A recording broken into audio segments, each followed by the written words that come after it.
Mahigit 6 na milyong pisong cash birthday gift na ipinamahagi ng PhilHealth sa mga tauhan nito noong 2014, ipinasa sa uli ng Commission on Audit. May tuturing daw kasi itong double compensation dahil wala ito sa listahan ng mga exempted na allowance sa Salary Standardization Law.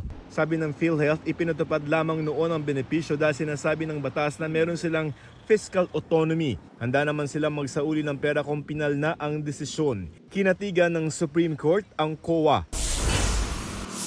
Operasyon ng Phase 1 ng LRT Line 1 Cavite Extension posibleng magsimula sa November 16, sakto sa Christmas rush. Di pa aabot sa Cavite ang Phase 1 pero 5 istasyon sa Parañaque na ang magiging operational. Ang Redemptorist Station, Mia Station, Asia World, Ninoy Aquino at Dr. A. Santos Station.